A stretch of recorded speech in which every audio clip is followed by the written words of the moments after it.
Hey, the way she goes that. No.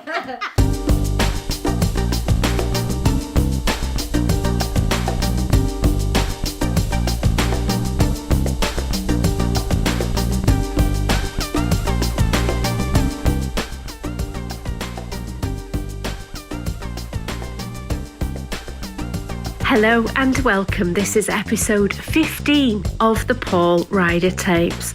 My name is Angela Smith and I'm the ex-wife of Paul Ryder. And in the months leading up to his tragic death in July of 2022, he sat down with me in several recording sessions to tell his complete life story. All of the highs and all of the struggles. And he told this story with complete and utter honesty that's really blowing everybody away. Coming up in this episode. We were just sat in the hotel bar one night, at the bar, and this guy came and sat next to me. I thought nothing of it. And then I kind of glanced to the left of me and it was like, fucking hell, Mickey Rourke sat next to me. And I'd just read that he was a Mondays fan as well. What's going on with the bin liners? Why have you got bin liners gaffered to the wall? And where's your windows? And this guy had sold the windows and the window frame so that he could get money, so that he could buy some more heroin. I was bringing my dog in the other day, right, and a bloke at the end of the street says, I believe a Happy Mondays lives down here. No, don't know, mate. Fuck that, I don't want anybody knowing where I live. Jesus, bad enough now. On a serious note, if anybody lets go now, everyone else is dead. Learn it. If I was on my own, if I didn't have a family and kids and stuff, and I didn't have a band, I'd probably be travelling around the world, up in the Himalayan mountains somewhere, smoking Nepalese temple balls. Can you adjust your chair so that you're slightly angled that way? Like that? Yeah, just so that, like, you're not so much. Never mind, actually, those are a bit better. Be like that. Very uncomfortable right now. Why? If I sit like this. Just face me, it's fine. Oh, I've not got my lipstick on. Oh my God. Hang on, sorry, I've got to put my lipstick on. Oh God. Right. You ready? Yeah. We're recording. Okay. So we're back again. 3 weeks after the last time we recorded something. And I've just run out to get my lipstick on because when you're doing a podcast you have to wear lipstick. Okay.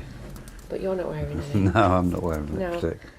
So we left off the last episode in the early noughties. You'd started a new band called Big Arm that was going really well, and you'd supported Ian Brown on 2 tours. You'd also tried a strange detox substance called Ibogaine and set about helping to promote it. And I've been digging in the archive and I found a short clip shot by our friend Alan Howard following your promotion of Ibogaine. Let's have a look at it. My name's Paul Ryder. Some of you might know me from the rock band Happy Mondays. Not only was we a good band, but we was infamous for taking lots and lots and lots of drugs. Unfortunately, it wasn't a myth. And I ended up with a big problem, and I've struggled for many years in and out of rehabs. Until I stumbled across a substance called Ibogaine from the West Central African rainforest, and it's completely transformed my life. I just think it's incredible, and I do think it's a miracle because my dad's tried so many times in the past to get better and to stop his addiction, but it's just never worked before. So I'm on a mission. Number 1, I need to know all about the science and history of this substance. Number 2, I need to spread the word about Ibogaine and do my best to campaign for it to be brought into the medical mainstream. Okay, I'm on my way to Stockholm. I'm going to meet Michael, former heroin addict who's been treated with Ibogaine. Michael's organised a lecture. I'm going to go over and say a few words, spread the word. Fellow Ibogaine warriors, I'm off. Come on, going to be late. Okay, so this is Michael, my fellow Ibogaine warrior. like you say, you've done a lot of different detoxes and cold turkeys. What was different about the Ibogaine detox for you? It's the strongest thing that ever happened to me. So I thought, who the heck tricked me into this? Who made me do this? Was this a setup all from the beginning? And Isn't that weird? Because I thought that as well Yeah, when you it thought started so. to work for me. Yeah. You're kind of coming from the same school of thought as I am, that people need to know about this. So where are we, Michael? Well, we are in the middle of Stockholm. It's a place called Sergels Torg. This is where the street dealing goes on. And it's Stockholm's equivalent to kind of like Dam Square in Amsterdam. I guess so. Yeah, Guess so. that's good. And I'm going to pass out some of these flyers here because so many addicts hang around here. Yeah. Yeah, I'd probably come scoring down here as well one day. I'm sure I've been here late at night once. I got a phone call from you about the idea of doing a pilot on the use of Ibogaine, which is this African root or something, which you go on this like insane hallucinogenic trip for God knows how long, and then you come back and all of the cravings that you had for heroin had gone. That was what we'd heard. That was what it was supposed to do. Right, we've only been down here like 3 minutes, and like there's 4 or 5 obviously using addicts. I've zoomed in on Michael and kind of like want to know more of what's going on. If you look at them, it's just like they've had the soul sucked right out of them, and I know exactly where they are because I've been there. And your soul does get sucked out here. You know, you're walking around like little ghosts off Scooby-Doo. If you're a heroin addict, it gives you a window of about a month to kind of get your therapy in, get connected with people who can help you before your cravings start to come back. So it does definitely work in terms of taking away the urge to use heroin, but the effects don't last forever. And they also recommend a second dose about a month later, and then it lasts a bit longer. But the idea, it's not like a quick fix, it's just like a stay of execution really. Like it takes away the desire to use, and then the onus is on you to get your therapy in, to get your support system together in that window of time. So yeah, it was successful in the short term. It took away the desire to use for sure, but it doesn't come without risks. What you can hear behind is Patrick and Michael setting up for tonight. They're a bit nervous, and I'm a bit nervous as well. It's a bit like doing a gig, and you've got no idea exactly how it's going to go or whether anyone's going to turn up, but let's just go. I went with Paul. We were travelling around various places in Europe, around France and Sweden. I think what he was trying to do was to educate people about Ibogaine. I don't know, I had visions of like one person turning up, but then again that's my head. It's like when I do concerts, knowing I've sold 20,000 tickets, I still think, shit, what if no one turns up? You know, but this is great already.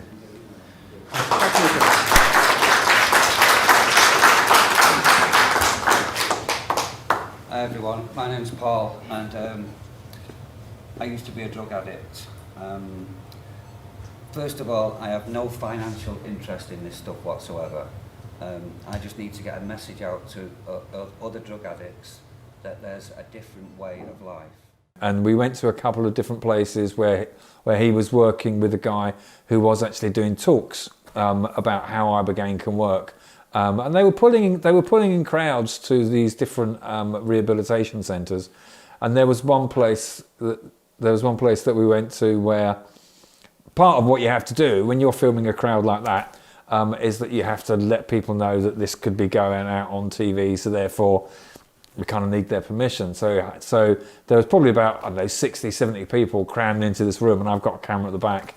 And I kind of had to do a bit of an announcement beforehand saying, just to let you know guys, if you don't want to be on camera, then if you sit to the left-hand side of the room, you won't be on camera, but anybody who is in camera will just see the back of your head, so it'll be fine. So I was kind of hoping that I'd just have this nice shot with everybody sitting there, and it would look like a really busy event, which it was. But obviously 10 seconds after I said that, you turn to your left and there's 70 people crammed into the corner, and not one single person sitting in front, because not one single person wanted to be on camera, kind of understandably.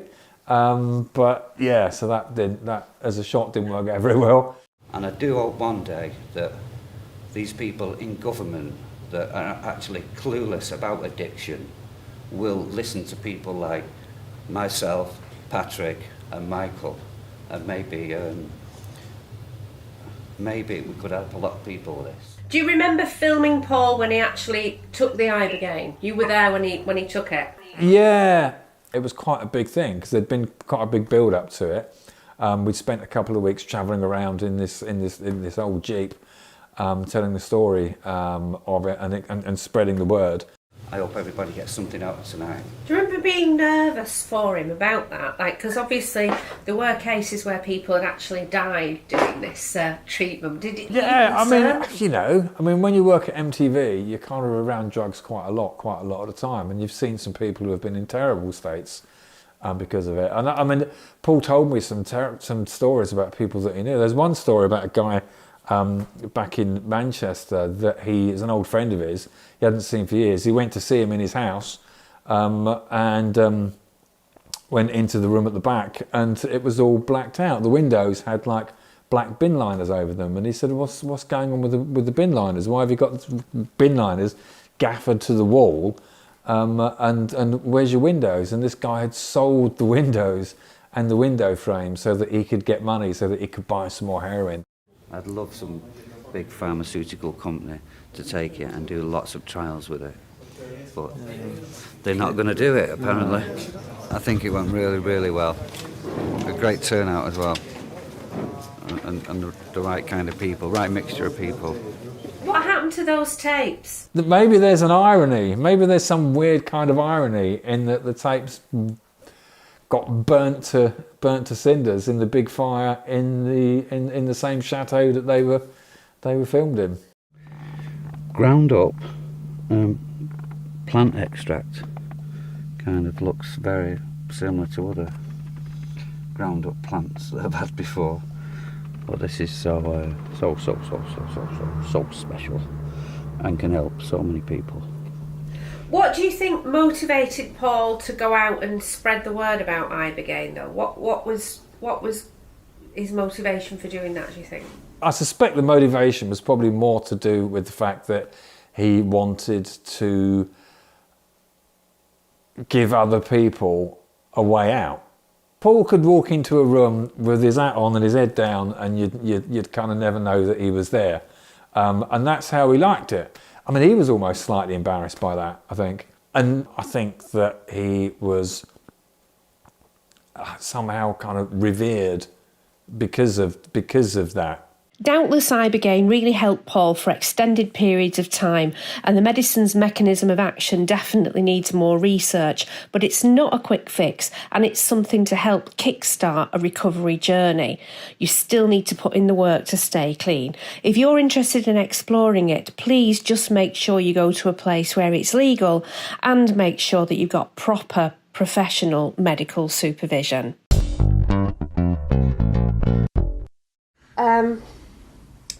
So we were talking about celebrity encounters in the last episode.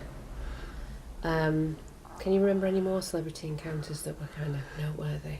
Oh yeah, I'd just done a show with, I was playing bass for Donovan at Glastonbury, and after the show I think I did 2 songs as a guest performer. And afterwards he said, we're just going to go to my mate George's house. We've got to see him. Not seen him for a while. So we all got in Donovan's car. And I started driving down these country roads and turned through these gates, and it was another country road. It was like, this is a bit of a weird road. It's kind of narrow, like a one-way thing. Mm-hmm. And we got to the end of it. And bang, there's George Harrison's house. It's like his mate George was George Harrison. Did you recognise the house? Yeah, I recognised the house. How did you know what his house looked like? Because I remember him buying it when it was all run down, and he spent years doing it up, right. fixing it all up. What was he like? wow, I just couldn't even speak to him. Really? It was like, I just couldn't get any words out. It was like George Harrison. I sat next to George Harrison, who's feeding me egg and salmon sandwiches. Really? Yeah, and he said, do you want to go in the pool? And I didn't really want to go in the pool. And he said, it was a hot summer's day, and he went, it's heated. Really proud that he had a heated pool. Did you go in? No, I didn't go in. I went in the house, saw his ukulele room. Just a room just full of ukuleles all over the wall. He was a big George Formby fan. Really? Yeah. Was he your favourite Beatle? I think George was my favourite Beatle, yeah, definitely. I met 3 of the Beatles. Yeah? Yeah, I met McCartney and Ringo. Where did you meet them? McCartney was at the first ever Q Awards for the magazine. Met him there, and I met George at Ringo at a self-help group. Oh, right, okay. Yeah. great Ringo story. I got introduced to him, and he's like, this is Paul. I said, hi, I'm Paul. I'm from a band called Happy Mondays from Manchester. And he went, oh, right, nice one, Paul. Nice to meet you. So anyway, I'm going now. And I was walking away. And he went, Paul, come here. I went, what? He went, I'm Richard from the Beatles. Oh, that's funny. Yeah, so I met three of the Beatles. Wow. And Paul McCartney, what happened when you met him? He was nice, really nice. He'd just been in the papers saying that the Mondays reminded him of the Beatles during their Let It Be stage. Oh, that's a compliment. Yeah, so that was really cool. Yeah. So what did you say to him? I asked him for his autograph. Did you? Never asked anyone for an autograph before. Actually, I have once, yeah, Mickey Rourke. I got Mickey Rourke's autograph. Tell me about that encounter. That was another funny story. Yeah, me and Nathan was going looking at studios. We went to the Bee Gees studio in Miami on South Beach. And Bee Gees had a studio down there when we was looking to record Yes Please. And we was just sat in the hotel bar one night, at the bar in the hotel. And this guy came and sat next to me. I thought nothing of it. Continued drinking, talking to Nathan. And then I kind of glanced to the left of me, and it was like, fucking hell, Mickey Rourke sat next to me. And I'd just read that he was a Mondays fan as well. Wow. In one of the magazines, in one of the glossy magazines. So I introduced myself and said, I've got something for you. Ran upstairs and got him a CD and signed it to Mickey from Paul. Did you? Yeah. And what did he say? He said, oh, that's great, thanks very much. I said, can I have your autograph? He went, do you really want it? I said, yeah, of course I do. So he signed a postcard for me. Anyway, that was it. He left, he said goodbye and blah, blah, blah. And when we came to pay our bill, the woman behind the bar said, it's okay, Mickey's got it. Oh, that's nice. Yeah. It's nice to hear some actual positive celebrity encounter stories. Yeah, I met some nice ones. Bowie was nice as well. Could hardly speak to him because it was Bowie. You know, he was my first childhood hero. Yeah.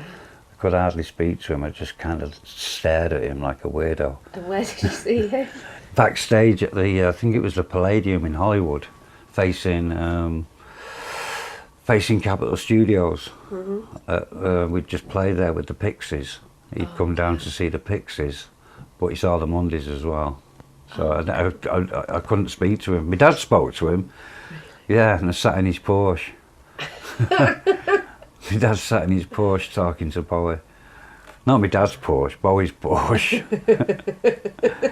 But yeah, another guy that was really, really nice. Not an arsehole at all. Really? Yeah. Good to hear that, isn't it? Mm-hmm.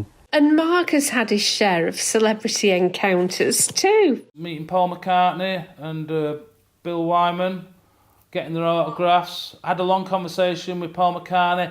Can't remember a fucking thing I said. Paul and Shaun's mum Linda and their dad Derek almost became Hollywood superstars when they were approached by a big movie producer in Los Angeles when the boys were recording there. When we were in the Roosevelt, when we first went to record the first album in America, I answered the phone one day in the bedroom, in the hotel room, and Derek was still asleep. So I said, oh, just a minute. I said, I'll have to get my husband. Didn't you meet Bowie when you were in LA? He walked past me. Didn't see fucking little bloke walk past me. Fucked. So I woke Derek up and told him. And this was the fella who did Spinal Tap. Jane loves him. I'm fucking honest. I wasn't awake. I wasn't, So I heard Derek say he wanted to come and meet us at this restaurant in Santa Monica. And Derek said, look, I'm sorry. He said, I will not talk about the boys and the private life. We couldn't, because what the papers and the publicity was nothing like what was going on. I just miss everything because I was more focused on getting the gig sorted. Is my guitar tuned up? What we're doing next? And didn't bother about celebrities. It wasn't my forte. You know what I mean? Just I had a job to do, and that was it. So I wasn't star spotting. But yeah, there was all sorts of people. So we said, we're sorry. We will, we can't come because we will not talk about the boys and the private life. So we said, well, can we come and meet you? Will you come and let us meet you too? So we said, yeah, all right. You're a celebrity in many people's worlds. Do you feel like that? No. I can go out, nobody knows who I am. It's brilliant. And we went and we're talking they wanted to know how we met, blah, blah, blah, this, that and the other. And believe it or not, he finished up wanting to make a film about us. Actually, no, having said that, right, I was bringing my dog in the other day, right, and a bloke at the end of the street says, I believe a Happy Mondays lives down here. No, don't know, mate. I said, no way, no. I flatly refused. Fuck that, I don't want anybody knowing where I live. Jesus, bad enough now. Oh, I didn't want anything like that. No. Derek could have gone ahead. Because I said to him, you like being a publicity seeker. No. We're just normal people and I want to stay like that. Do you never get recognised in the streets? Paul did occasionally. Well, if they do, they don't say anything. And I don't, I think it's because they expect you younger. You see when you're younger on things, and when you see an old bloke with a beard, bald, fat belly, they think, oh, he's let himself go.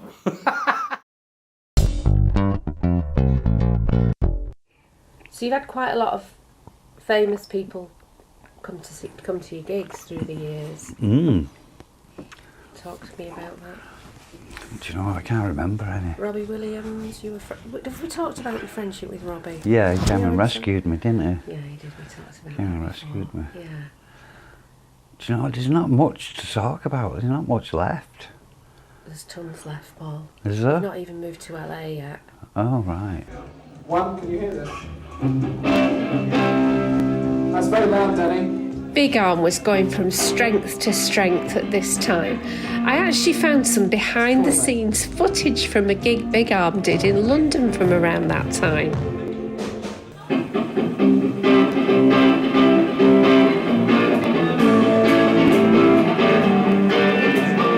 That was the one where John Pennington hired. It was just like a mixing desk full of giant pieces of iron.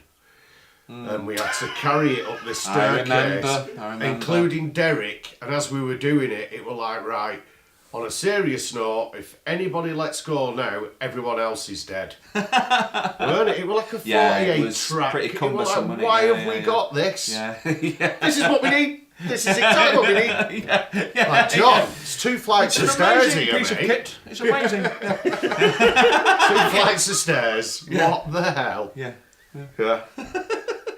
And the promoter that night was never forgotten. I always remember you brought it to attention in one of your texts, Angela, the owner of the club announcing that he had a big penis. Remember? That was Big Arm. And I've got a big cock.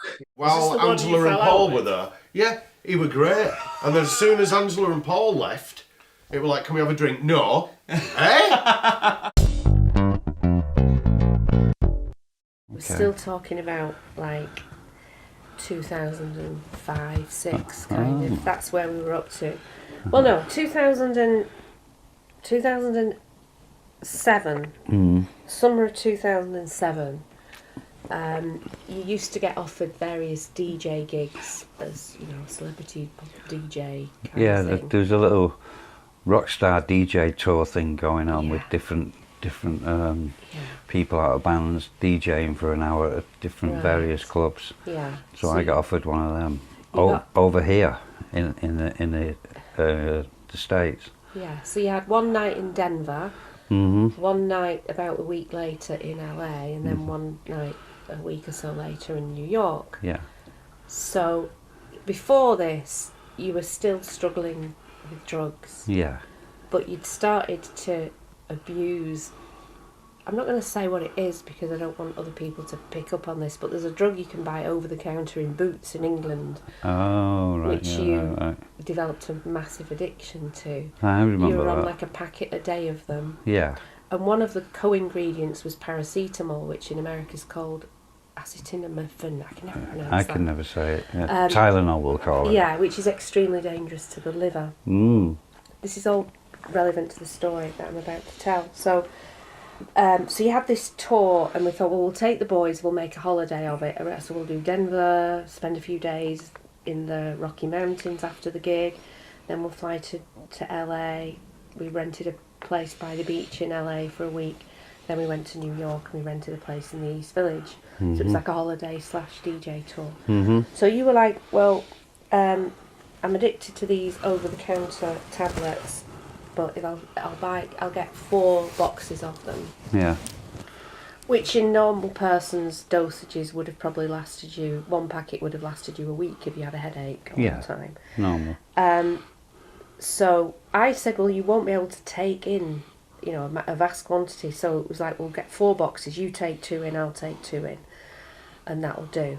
And so we flew to Denver. We arrived, checked in the hotel in Denver, and the kids were young. They were like 7 and 8, so we couldn't all go to the gig. So I stayed in the hotel with the boys. Yeah. And you went to do your DJ set in Denver. And then it's about 2 o'clock in the morning. I heard this kerfuffle outside the room and struggling to open the door, and you literally fell into the hotel room absolutely drunk as a skunk. Which was kind of unusual because you weren't really a drinker. Like when you relapse, you didn't really tend to relapse on alcohol. It was mainly drugs. Yeah. So you were a terrible mess, and I had no idea what kind of impression you left with the people at the club, but you said that it went well. They'd obviously plied you with a lot of vodka. I think I'd even spoken to the promoter before and said don't give him any alcohol, but obviously that fell on deaf ears. I remember being up in the DJ booth with him, and we were kind of just looking through his collection and talking about music, and he pulled out a single of Sister Rose by Ian Brown. Told me that he had worked on that, and I hadn't heard that he had collaborated with Ian, and so that just blew my mind. I think he saw my face light up, and he just handed me the single, so I've still got that, and it's cherished. So I remember that, and I remember being so happy he was there, and then I have to cut to the club's over, people are gone. Paul, my co-DJ, Michael Trundle, and I think our bartender Caesar were hanging out at the bar. Everybody's on 2 feet and able to have a conversation, and it was great. Cut to us driving downtown, and this was where I believe you were, right? You were at the hotel downtown. In the hotel, yeah, with the kids. And by the time we'd gotten to the hotel, Michael and I had to pull Paul out of the car, and he had one arm around me and one arm around Michael, and we were walking into the hotel, and we realized we didn't have a room number, we didn't have a floor number, we didn't really have any information. So if I remember correctly, Michael stayed posted up with Paul, and I went to the front desk and I said, "It's Paul Ryder. He's staying here. We need to know what room number it is." And so we took him up to the hotel room, and I think we had a key. We had a key to get into the room because nobody came and opened the doors. And I seem to remember you waking up and just a silhouette of you in the background, and kind of surprised. And we sat Paul down and said, "Are you going to be all right?" And he said, "Yeah, I'm going to be fine." And then that was the closure of the night. The next day, I believe we got a really nice, gracious email from him, and he said, "Sorry guys, I'd had some ibuprofen earlier." I think he was just hella drunk, wasn't he? I think he'd just been drinking a lot of alcohol. And that's the thing, the altitude will do that to you. Like, one drink out here may as well be the equivalent of 3 or 4, depending really? on where you live. Okay. And so, and we weren't going to turn down the opportunity to drink way too much with Paul. So, right. yeah. So I think it just knocked him off of his feet, being at altitude and having all that free alcohol. And then we spent a few days up in the Rocky Mountains. We rented a cabin. Oh yeah, that was nice. Yeah, that was nice. Yeah.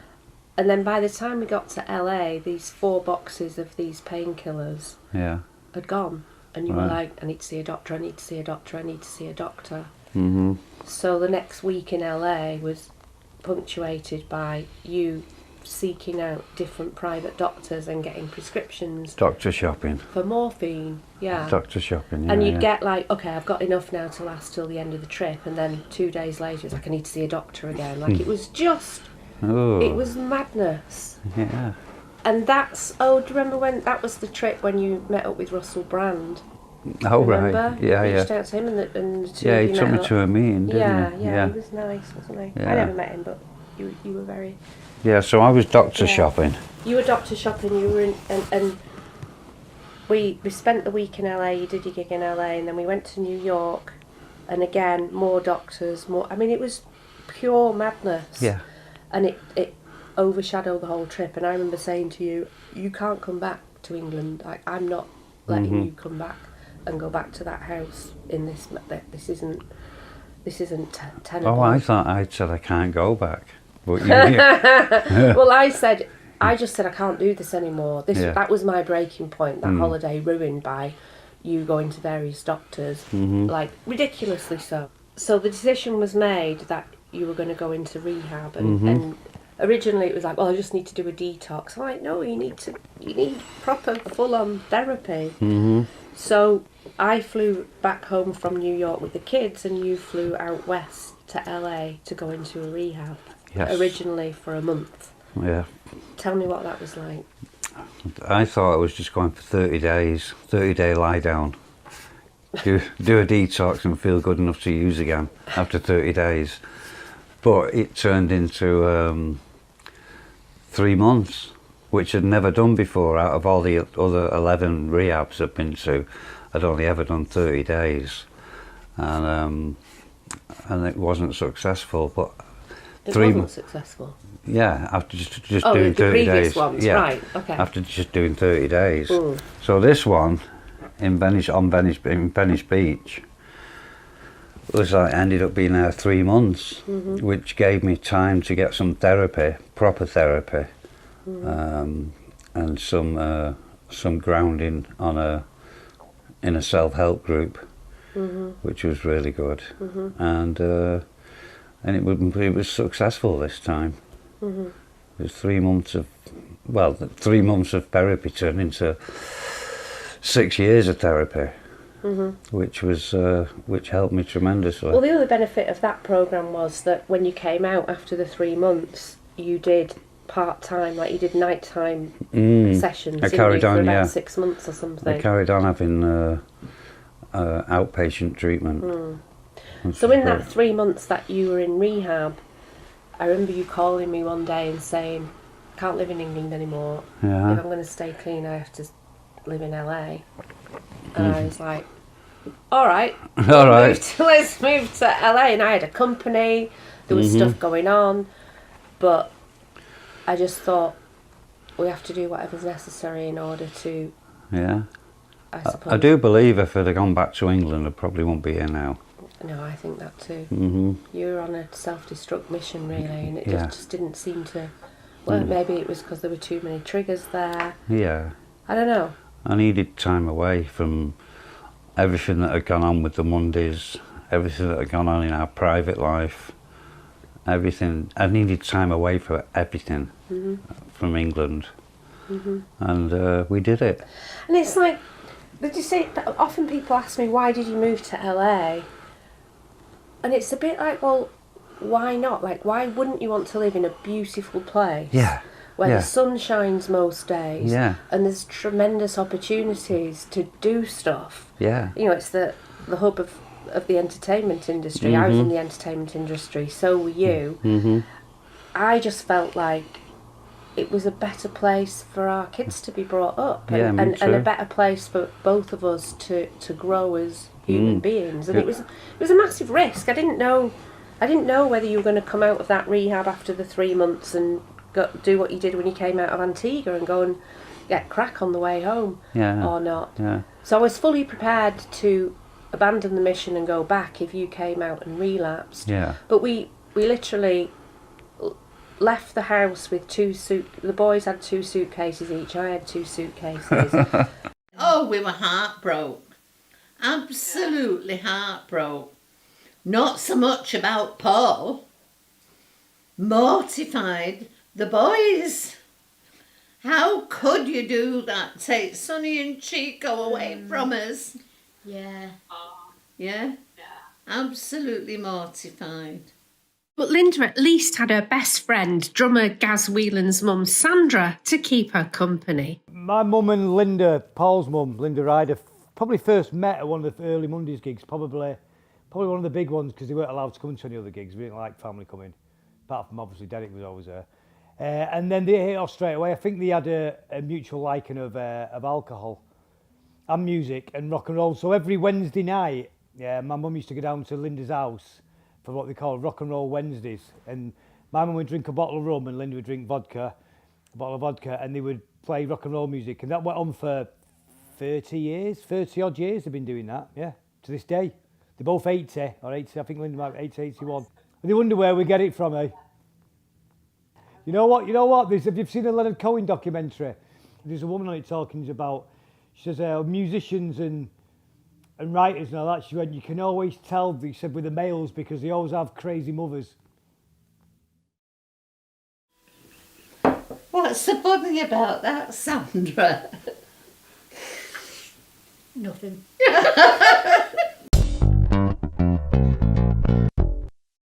You went and I found looked for a somewhere to house rent in Topanga, which was a fully furnished house, which was great because we didn't have anything. There was even food in the cupboards. And that house was owned by Kadeem Hardison. Yes. Who's a really lovely guy, famous actor who was in A Different Life. A Different Life, I think it was called, yeah. Or A Different World. Yeah, I saw him in a movie the other night, actually. Yeah. He was really good. And we were dealing with his mum, who's Beth Ann Hardison, who was Naomi Campbell's She was the first manager. black supermodel. Yeah, she was. Back in Her the pictures 70s. were all over the walls. Yeah, Went in. nicely decorated. Yeah, and Topanga was just a beautiful place to land. Like, Topanga's in the Santa Monica Mountains, but it's only about a 40-minute drive to the centre of Hollywood, but it's like... Yeah, and really, half an hour to Malibu. Yeah, less than that. Less than that, yeah. Yeah, and it was just beautiful, scenic, quiet, peaceful. Yeah. But really close to the beach. 15 So yeah, minutes why from the wouldn't beach. you want to move to California? Yeah, why not do that? And you know, moving here was the first time I'd ever been called an artist as well. You know? Really? Oh yeah. Like people, you know, when you meet people and you say I'm a bass player and I'm in a band, blah blah blah blah. Oh, you're an artist then? It's like, oh, am I? I'm really an artist. Wow, that's nice. The whole psyche around stuff like that is different from Manchester. Yeah. You know, you get in Manchester, you're more likely to get, you're in a band, who do you think you are? You know. But over here, it's like, oh great, you're an artist. Come and meet some other artists. Well, it's really common in LA, isn't it? I mean, Yeah. the whole city's populated by musicians, Yeah, and yeah. actors and producers, and I think it's the best thing that we ever did, really. Even though at the time when I moved here, I wasn't convinced that it was going to last. So you went and found a house for us to rent the first 6 months. Yeah. And then I think the day you came out of rehab was the day we flew in and you met us at the airport. And I didn't know what to expect when you were coming to meet us at the airport. Oh yeah, you'd never seen the house before, had you? I had no idea We what didn't state have- you'd be in either. I didn't know whether you'd go and have a drink fresh out of rehab. Yeah. We didn't have telephones with cameras on, so you didn't know what kind of house you was going I to. had no idea. Nice surprise though, right? Yeah, it was nice, except it was freezing cold when... Oh, that's another thing. I thought I was moving to LA and it was hot every day. I didn't realise there was actually a winter here. So I came with all summer clothes and it was freezing and cloudy and raining, actually. That's another thing with Topanga, it's got its own climate. Yeah, and it was cloudy and foggy in the mornings. And the heating in the house wasn't working, but there was an open fire. Yeah. But we couldn't work out how to open the chimney, so when we burned anything in the fire, all the smoke came in the house. Do you remember that? Yeah, of course I do. And Couldn't we breathe. arrived, it was the 18th of December, which was 7 days before Christmas. Yeah. So it was just a case of running round trying to get a Christmas tree and Christmas presents for the boys. And I didn't even know where the shops were. No, I didn't. I had no idea. I remember if a you just- neighbour telling us where we should go Yeah, and if shop. you go down to the other end of the canyon, there's shops there. Yeah. I was like, oh really? I just thought there was one shop in Topanga and that was Yeah. it. I mean, Topanga's very much like the Rocky Mountains, really, isn't it? It's Yeah. very kind of, it's not classic LA at all, even though it is. I mean, there are a lot of beautiful canyons in LA, like Laurel Canyon and Benedict Canyon, all through those Santa Monica Mountains. But I think LA gets a bad rap internationally. I think in England, we envisage big wide freeways and plastic surgery and boob jobs. That's what LA see, and fake people. Yeah. But there's actually so much more. Much to more. this city. Much more. But I just think the longer I'm here, the more I really love it. Yeah, me too. Best move we did. Yeah, it really was. Because I wanted to move to New York, really. I was more interested in being near New York, but I'm glad you forced my hand and made us move here. Well, it was a toss up between New York and here. I think because we had the kids, it was more kid friendly. Los Angeles. So Yeah. I did that. I don't know. I mean, now it would hands down I'd pick LA. Yeah, every me day. too. And to live in New York, you'd want to be in Manhattan, and to be in Manhattan, you need a massive amount of money Yeah, to have a exactly. decent life, Yeah. or else we could have lived in the suburbs. But yeah, so we moved, and on day one we went to the local school and signed the boys up, We did. and they put them in the wrong class. And remember, they were like a year ahead, and then that's because the grade numbers were different. Oh yes. But even the school, like the mountainous backdrop to the school, was just beautiful. It's like Yeah. the dream school for your kids. Yeah. And it was all free. We didn't have to pay for private schooling or anything. Which was good.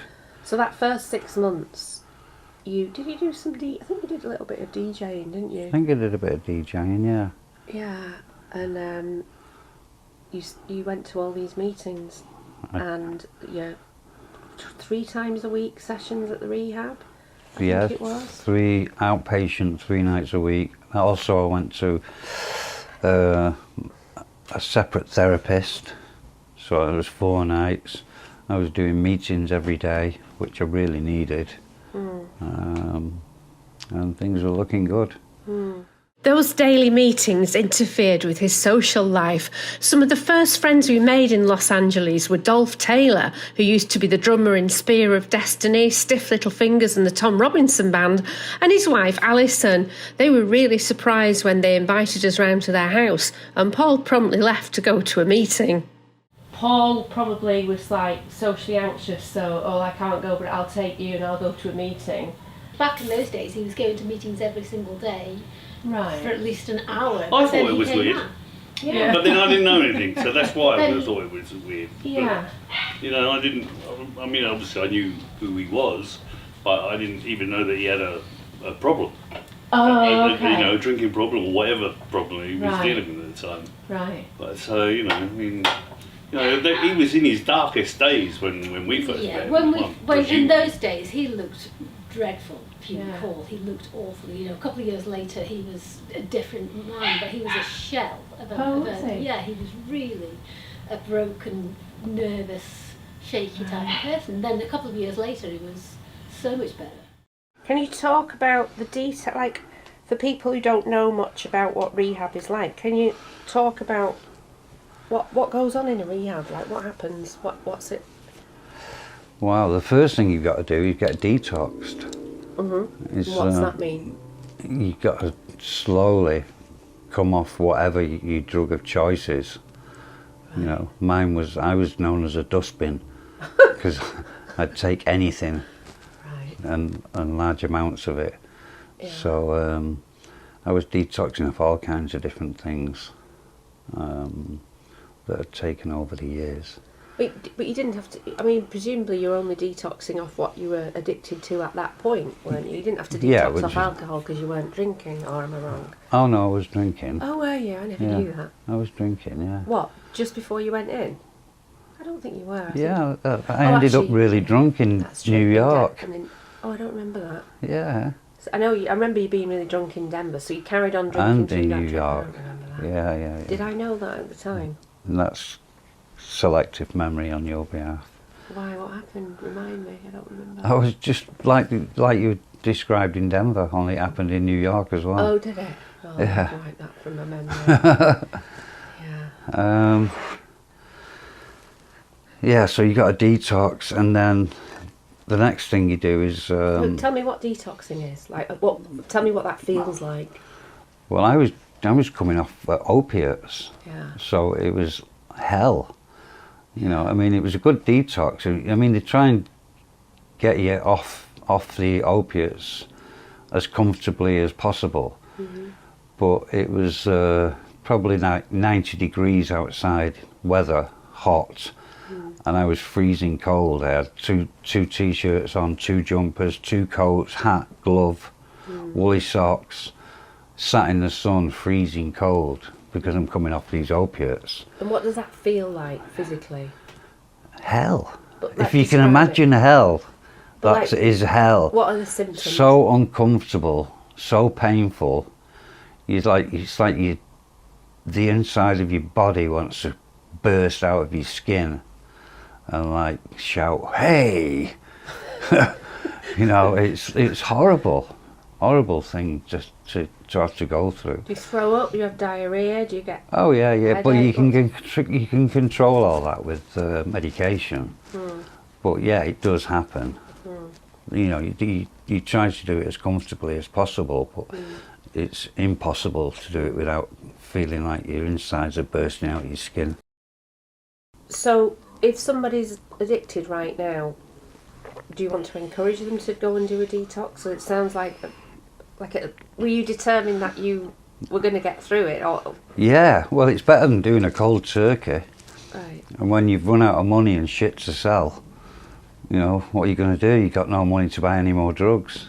It's like, I better do a detox. Right. I better get off this stuff. You were really privileged though, because you had money behind you. Like, what would you advise people to do who don't have the means to go into a private detox clinic? I know in the UK you can ask your doctor. Yeah. For a on referral. the national health. In the US, if you've got health insurance, you can go into rehab for a month, which probably isn't enough. But no. What would you advise people who don't feel they've got the means? Well, there's charities. There's lots of charities. Music. If you're a musician, there's a place called Music Cares. Will help you get in somewhere. And there's a lot of rehabs offer scholarships. For every 6 patients they take one in for free.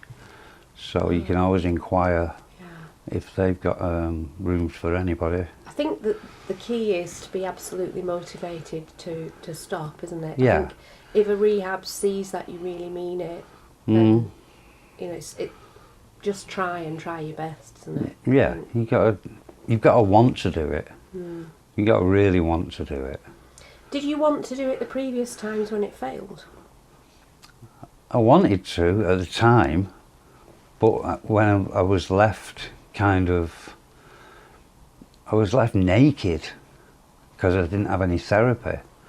I didn't have any group therapy, I didn't have any therapist to speak to. I was just done a detox and some work on myself, but not enough. You know, so I was left raw and couldn't handle it. I just couldn't even handle real life. I know, I was going to say, let's have a break, it's too hot.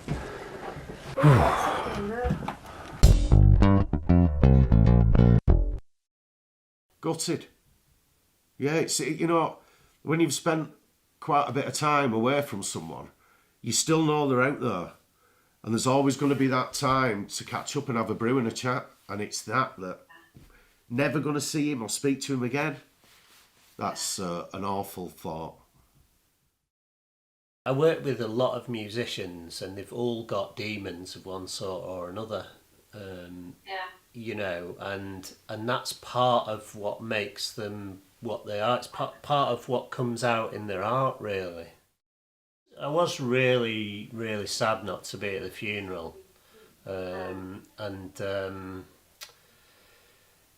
Yeah, I would have loved to have been there, really.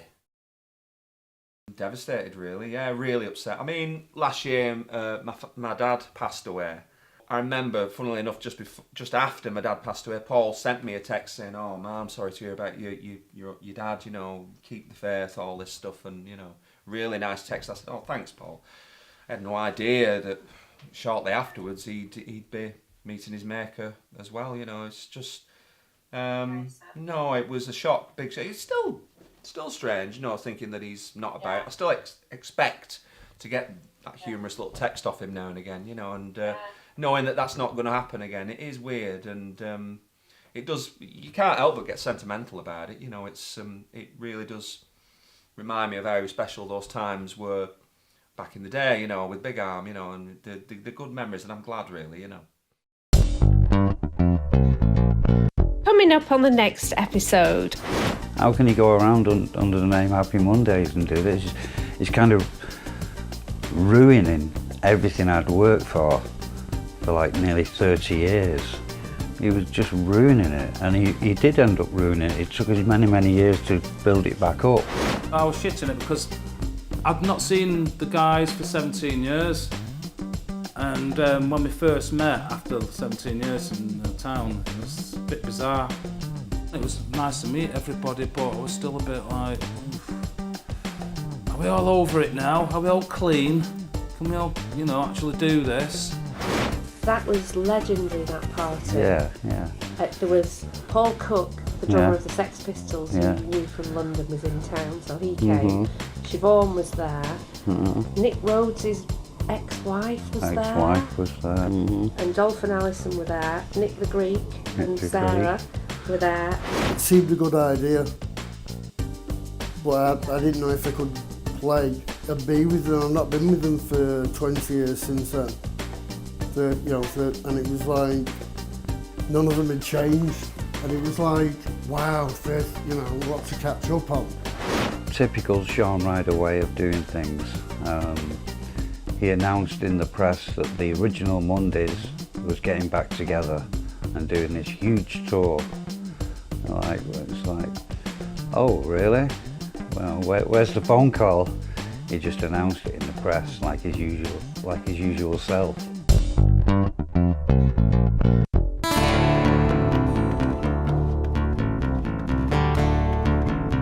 We're playing out with the acoustic version of Big Arm's Flashbacks. Please join us again, same time, same place, next week. Bag yourself some Big Arm merch by visiting our shop at paulryder.tv, and please join our Patrons Club at the founding members rate. That's patreon.com/the Paul Ryder Tapes. Perks are coming up for all of our lovely patrons very soon, and special thanks to Kieran Cuddy, Joseph Davis, David Green, Paul Larkin and Chris Barton for joining us. And if you want to listen to the next episode in podcast form, it's available right now on all of the podcast platforms. Have a brilliant week. Thank you so much for being here. Thank you to all of our guests, and of course, big thanks to the star of the show, as usual, the one and only, the late, great Paul Anthony Ryder.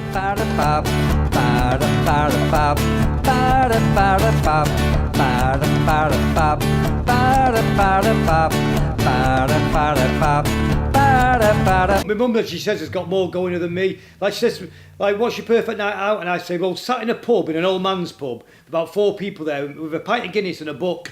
And she's like, you're bloody boring, you. You know, get out partying. And like, she goes out and has her friends and dances and all that. And I'm like, oh. Is that Latch? Yeah. Hey, we were putting your... Don't get him talking. For God's sake. We were putting your story in the podcast the other day, your dating story. Very, very, very funny. Did you see that? Very funny. You are funny for the first hour. He's got a lot.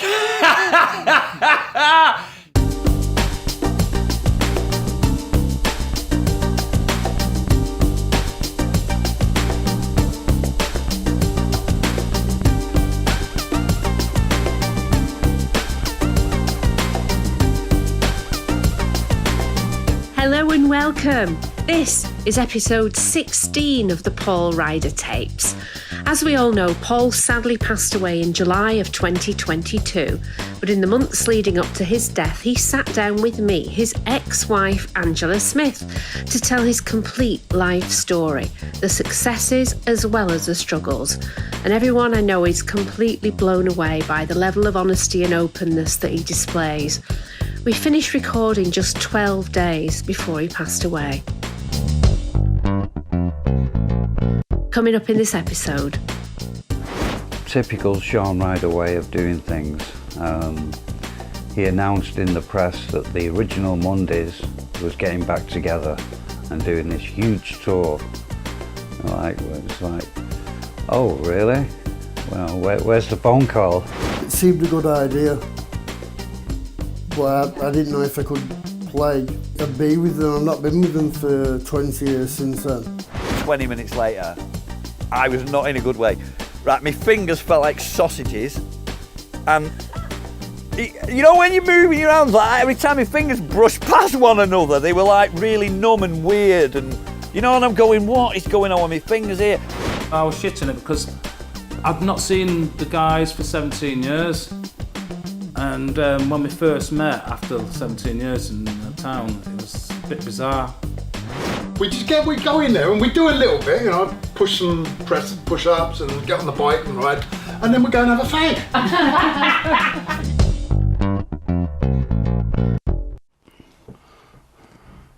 That thing is up there, Stephen. Tell me when. Okay, ready. Okay, so let's talk about the early LA years. So we had this rented house in Topanga where we had pictures of Beth Ann Hardison on the wall, and Kadeem Hardison was our landlord, and he lived in the guest house. He did. And he was cool, yeah. And we made friends through the school, really, with kids and everything, didn't we? Yeah, I got him on the soccer team, school soccer team, and Yeah. then a different other soccer team. Yeah. They never did baseball though, did they? They never did American sports. Never did American football. No, or flag football. Flag I think they football. did it at school, but they. Yeah. I think we just pushed them into the British soccer thing. Soccer. But they loved it. Mhm. Yeah. So we kind of got a lot of English friends really fast, didn't we? Yeah. Through an old friend of mine from MTV called Vlad. Vlad. Who worked at, it was called LP33, which was a kind of pioneering music internet TV channel that showcased new artists. Yeah. That was the days of, was it the end of MySpace? Or was it MySpace? Yeah, it was kind of the end of MySpace. Yeah. And through Vlad we met this whole host of people. Yeah. Who were all kind of British living in, most of them were British living in LA. Mhm. We met Dolph and Alison, who we're still really good friends with now. Dolph was the drummer out of He was in Stiff Spear Little Fingers. and Spear of Destiny at one point as well. Yeah, and the Tom Robinson band. Tom Robinson band, I think that's where he started off. Yeah. Yeah, Dolph, nice guy. Nice Yeah, guy. lovely, lovely. And Alison, his wife. And they used to hold awesome parties in their backyard, pool parties. Great parties. And through even them, for a sober person. I know, parties. you used to be sober, didn't you? Yeah. Yeah. Still am. Yeah. One time I went over to your house and I came over to watch the European Cup final with Paul, with Man U v Barcelona. And I was thinking, what's the first time I'm ever going to sit down with Paul and, you know, we'll have a lads' afternoon and a few beers and all that. You go off to meet him? Well, they were 2-0 down after 15 minutes and Paul never said another word for the rest of the day. He was so fucking angry. And that was it. So I didn't get a lot happening that day. 3-0 it finished too. And then through Vlad we met Kat and Matt, and Mhm. Kat was the gorgeous girl on TFI Friday. Yes. Who every week would ask out an ugly bloke and the ugly bloke would turn her down. And no, she had to kiss the ugly bloke, No, didn't no, she? she had to ask him out and he had to say no thanks. Oh, and right, everyone okay, laughed. okay. And Matt was, is a guitar player. He played with Engelbert Humperdinck for a while, didn't For a he? while, He was in a yes, lot of and cool bands as He's well. a good guitar player. We did some songs together. Oh, yeah, Maybe you we'll did. play one. Yeah, we can add that to the list actually of Yeah. the solo material that you're going to put out. Oh, Scandalised was with Matt. Was it? Yeah, that's Oh, me okay, and well, Matt. that's We'll on the play list. that one. And there was another song that you played live when you did the Chris and Tina support tour. What was that one? We'll have to dig it Mhm. out. Which was a really good song. Can't remember it. Kat did backing vocals on it. Oh, right. That's Remember. And then through Kat, we met Sarah and Steve. Steve, he was, what's it, the Greek? Nick the Greek. Nick the Greek in Lock, Stock and Two Smoking Barrels. Yeah. He's another nice guy. Yeah. So you went to the gym with him? I don't know how it came about, I have no idea, but Paul decided he wanted to get fitter. And at the time, I was going to a gym, and going to is just about as far as it got. And so it was decided that me and Paul would just go to the gym together. And we must have made the oddest couple, because I was like 40 pound heavier than I am now, and he was like bald, small. And we went there and did nothing. So did you even take your clothes off and get in a sporting gear? No, you get personal. We go in there and we do a little bit, you know, push ups and get on the bike and ride, and then we go and have a fag. Paul would be like, I'm done now. He'd be like, well, he wouldn't even say it, he'd just go. He'd just be like, and I'd find him outside, go, puffing away on a cigarette. And that was it. That was our gym experience. How many times did you 3 do that? times we did that. Did he have to have Red Bull as well? Oh yes, he did. Yes, he did have a Red Bull. Yes. Yes. You think all the Red Bulls, he'd have the energy to work out, wouldn't you? We seem to meet nice guys. And girls. And girls. And girls. And then through Vlad's lot, we met Siobhan from Bananarama, Siobhan Fahy, who Yeah. was great. She's lovely. And we had remember that party we had? We moved, after we lived in Kadim's house, we rented another house which was on a hillside Yeah. in Topanga. Yeah. With huge decks and amazing views. Mhm. And we had a party. I'm not a big party person, but that was a good one. That was legendary, that party. Yeah, yeah. There was, I've got a list here actually of who was there. Paul Cook, the drummer Yeah. of the Sex Pistols, Yeah. who you knew from London, was in town, so he came. Mhm. Siobhan was there. Mhm. Nick Rhodes' ex-wife was there. Ex-wife was there, Because she yeah. was a friend of Andrew, who worked with Vlad. Mhm. And Dolph and Alison were there. Nick the Greek Nick and the Sarah were there. And then this psychic woman called Teresa. Do you remember Oh, the Teresa? psychic woman. Yeah. Yeah. Who we met, again, English, but she's like a psychic to the stars. Yeah. I think she did Kate Winslet and a lot Yeah, of other Kylie Minogue as Hollywood. well. Did she? Yeah, I she don't did remember. Kylie, yeah. Did she? Yeah. And they just all happened to be around at the same time, and we had a party, like a barbecue, and across the valley there's another range of hills, and the wildfires were happening, and Yeah. we sat at our barbecue watching the distant hills in flame. Yeah, it was Do you remember incredible. Yeah, I wish I had some footage of that. Yeah. I swear, I met you guys and Paul, and I'm not sure if it was the first time I met you as well, was the party that you had in Topanga at the Yellow House. So I still think of it as an amazing event, because there's like Dolph, although at the time I didn't have a clue who you were. I don't think I did. But then I heard about your pedigree and all that, you know, where you've been and what you've done. And then there's Paul, and then there was Siobhan Fay turned up, and Paul Cook, and Nick Rhodes' missus as well. But when we were leaving, I swear I just literally tapped her car on the way. It was a tight parking spot, you know, a couple of beers. I remember there was and I tapped her car. She was in it, and she screamed, but all the lights on her car went on.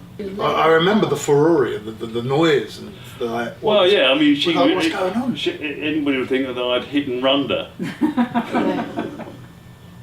But it was for me the whole event, the whole day was. There was at one point where everyone's sitting around talking about what they were doing, and there's like all these old rock and roll people, icons of my childhood, my youth, all talking about the fact that they were all now vegans, eating raw food and doing yoga every day. Which I thought, you know, you've got like even Paul is there.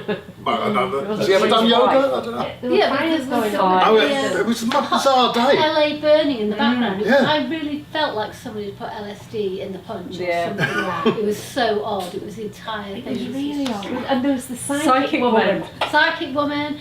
Teresa, our friend Teresa. But you would think. I mean, I thought I'd made it. You know, I'm there in the middle of the Malibu hills, beautiful house, film, music stars, rock stars, and blah blah blah, and then a fire in the distance coming towards us. Yeah. It was very far in the distance, so it was almost like set dressing. It did look like it looked fake. Painted it on. It might have been fake. It wasn't. It wasn't. Definitely wasn't. We should have knocked up a new band on the night out of what we had in the room. A super band. I remember thinking at that party, wow, we're doing that LA lifestyle thing. And I thought that was the shape of things to come, but it wasn't really, was it? We stuck to ourselves. We stuck to ourselves, really. We didn't really get embroiled in all that. No, I mean we had our fair share, I guess. Yeah. But that particular party was something I'll never forget, really. So then we moved into the valley. We moved into Woodland Hills because Topanga was extremely expensive. Yeah, love Woodland Hills. Still do. Yeah. In fact, that's where we are right now. We're in Woodland Hills. We're in well, you don't live in Woodland Hills anymore. No, I escaped to near Palm Springs, near Joshua Tree. Yeah. It's very quiet. Yeah. I like the quiet lifestyle. Yeah. You always did. You are actually quite shy, aren't you? Incredibly shy. I always feel that Paul, and part of his trouble was he was very overshadowed by his brother. Yeah, definitely. Yeah. Especially, I mean, let's face it, he was so quiet, Paul, but he could be a little monkey on the quiet. Oh, God, you I'll know, say, yeah. Like Derek used to say to me, you might be quiet, but you're all there. Yeah, he was just overtaken by Shaun, wasn't he? And the clash of personalities. Yes, yeah. Paul was so quiet, he got away with murder. All had the same sense of humour. We all had a very similar sense of humour. Shaun was Paul was the quiet. You see, it's kind of weird because Paul was a quiet. You think Paul was a quiet one, and Shaun was the loud one, and that was, on the surface that was the case. But they were both. All of us were shy. Some of us were loud. Some of us weren't. So they were very similar but very different as well. Like me and Paul were very similar but very different, and Shaun and Paul were very similar but very different. Was Shaun shy deep down? Would you say? I think Shaun shy deep down. Yeah, definitely. I think even Bez is probably. Mark isn't. Mark's not shy. Don't faze me. Don't care anymore. I'm too old. Too old to care. Where's that come from, do you think? Oh, I don't know. It programmed into me as a kid. Oh, he's the shy one. Shaun's a boisterous one. And Shaun's a Leo, loud and boisterous and wants attention all the time. I'm a quiet Taurian, Taurus. So do you think that was programming, or do you think that was genuine your personality type? Probably personality types that came across first, and then Mother picked up on it. Oh, he's definitely shy. He's a Taurus, and Shaun's the loud one. And it was always like that, even into adulthood. Paul, oh my God, he'd disappear. And I'd think, where's he gone? I'd find him in bed. He was always in bed. They were such good close pals for one another. Yeah, it's a shame that, really. Yeah. So when did that? But then my mother used to say, right, I'm not having them both together again. Because he wants what he's got and he wants what he's got. And then the arguing starts. How long is there between them? 20 months. Oh, so they're pretty almost 2 years. Well, I like doing absolutely nothing. Do you really though? Yeah. Does anybody like doing nothing? I love it. I love doing absolutely nothing at all. But you've spent so much of your life running around doing stuff. Yeah, It's not like you've been laying on the couch for the last 55 years. No, that's true. That's true. But I do, on my time off, I do like doing absolutely nothing. It's great. I love it. But the key to that is, you said, on my time off, which Yeah. means that there is a chunk of time when you aren't doing absolutely Oh, yeah. If I'm doing something I like, then I give it 100%. Right. Always. Especially music. Yeah. Something I like. The band, something I like. 100%. I'll give it 100% all the time. He was always stressing to make sure everything was right, and a bit annoyed at us all not taking it too serious. He used to take it really serious, always. But you have to have one of them in the band like that, you know, you have to. And he used to get stressed that we all didn't take it too serious. So he used to be stressed a lot. Not stressed as in, you know, he wasn't kicking off or getting angry, but you could see, you get the disappointment stare off him, you know, the disappointment look. You know, and he'd joke about things, but he never really kicked off anything, but you could see he'd get stressed about how things were. He was always asking questions about the venue, you know, about, he used to get stressed. At the time, so I didn't realise this is with hindsight. But if you didn't have music, you wouldn't be laying on the couch all the time doing absolutely nothing and being happy, would you? I'd probably just be travelling the world with a backpack. Would you? Yeah. Do you think you'd do that? Yeah. If it was on my own, if I didn't have a family and kids and stuff, yeah, and I didn't have a band, I'd probably be travelling around the world. Yeah. Up in the Himalayan mountains somewhere. Yeah. Smoking Nepalese temple balls. What are they? No, I wouldn't. What are Nepalese temple balls in? Oh, it's hashies. Oh, right, you don't even No. like weed, do you? No. Drug culture underpinned the success of the Mondays, and Paul's friend Latch, who owns the studio that the Mondays would go on to rehearse in when they reformed in 2012, recalls his first flirtation with ecstasy when it first appeared in Manchester. So, well, these Easies came out called Doves. And when I rocked up at my mate's and knocked on the door, the lad who's the drug dealer answered the door. And he didn't look in a good way.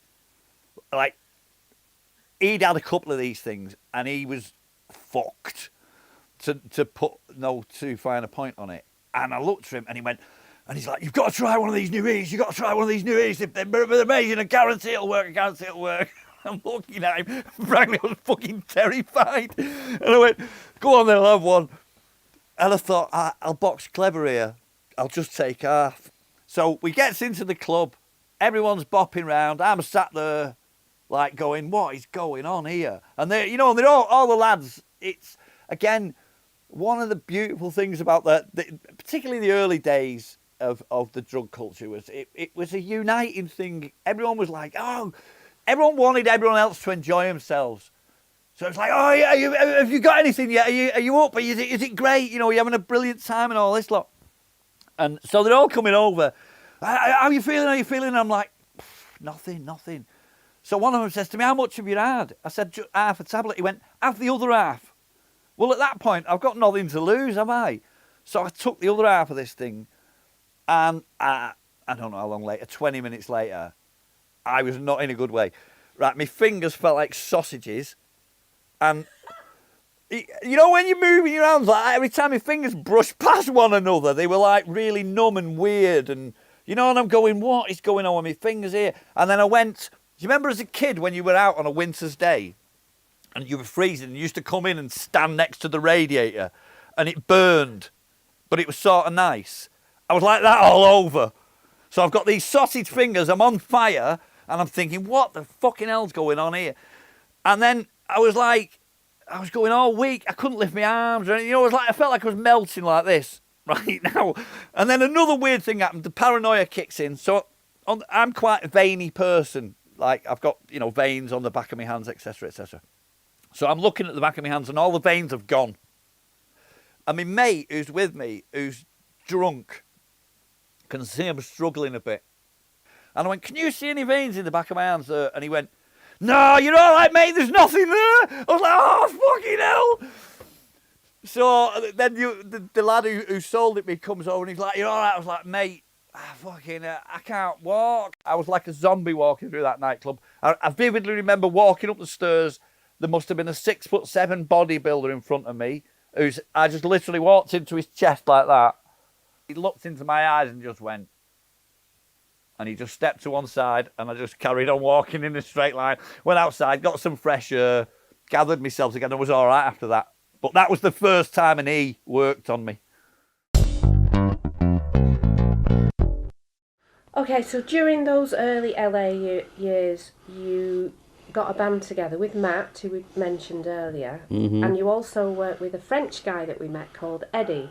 Eddie Grumfier. Eddie was the French John Peel of his time.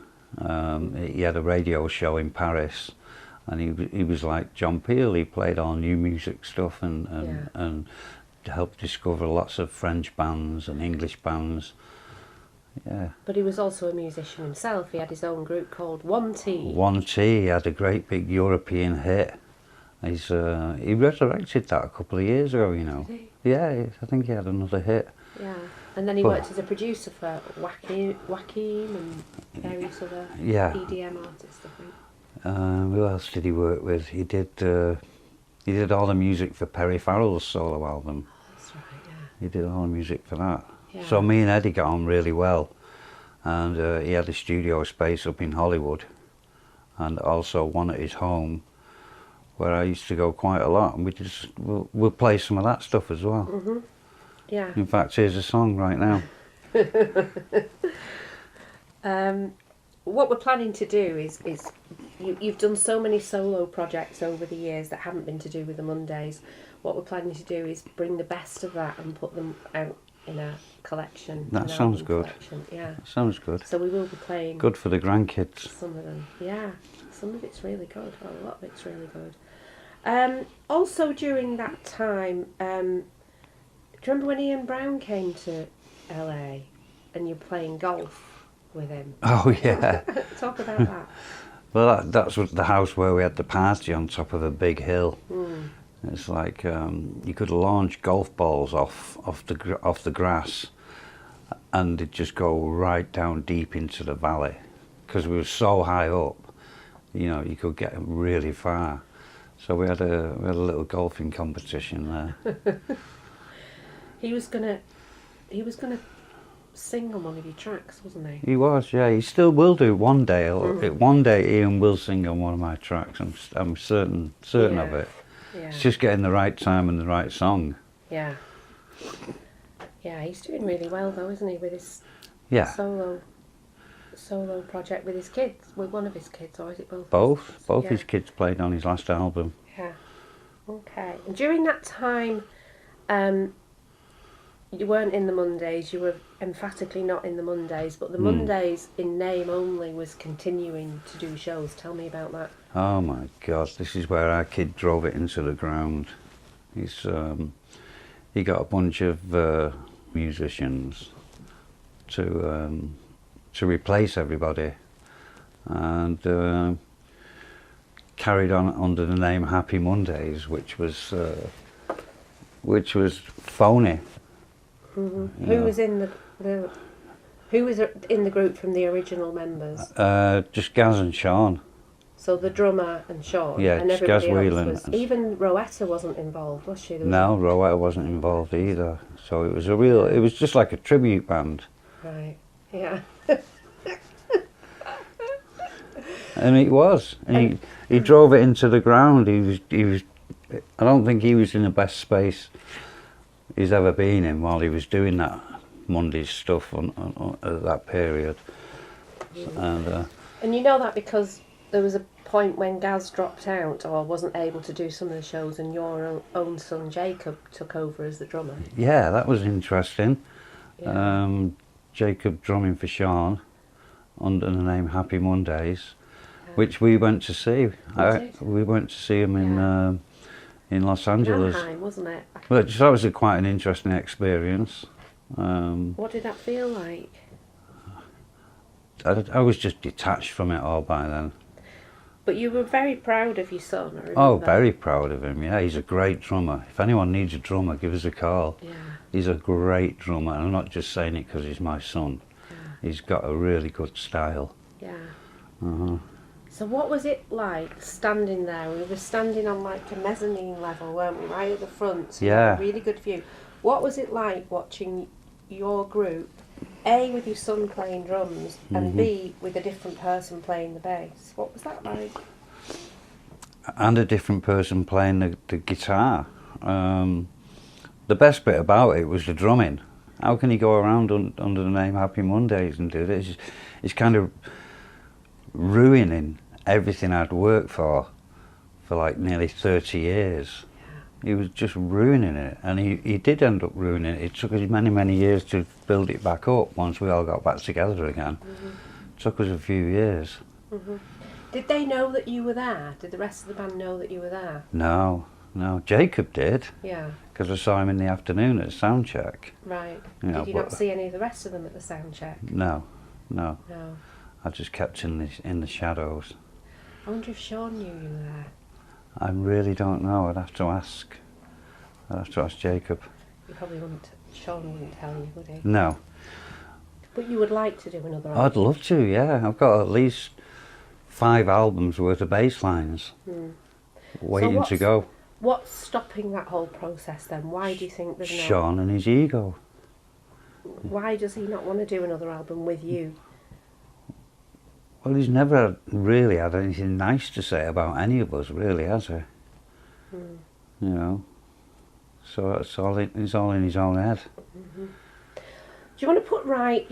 we've been looking through some of his books, and he has a story about why the group split up. Now, we've already talked about what happened with that, and it was about him not showing up for the big meeting, or saying he was going to get some Kentucky Fried Chicken. Yeah. But he says that you broke up because of the rest of the band's egos, that you didn't feel you were getting enough of the limelight in interviews, and you were greedy and needed money.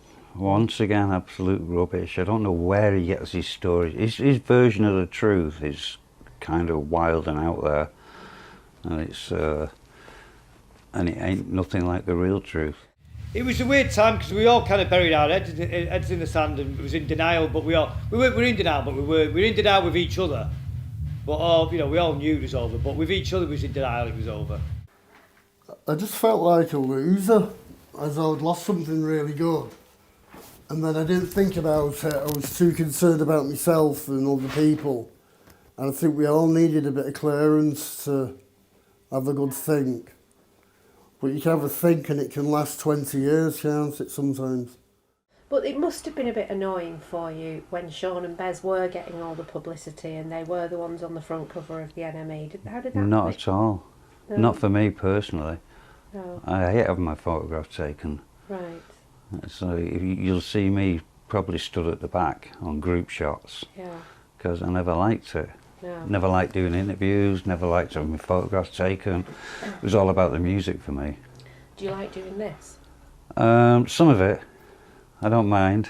What do you not like about it? Going over bad shit. Yeah.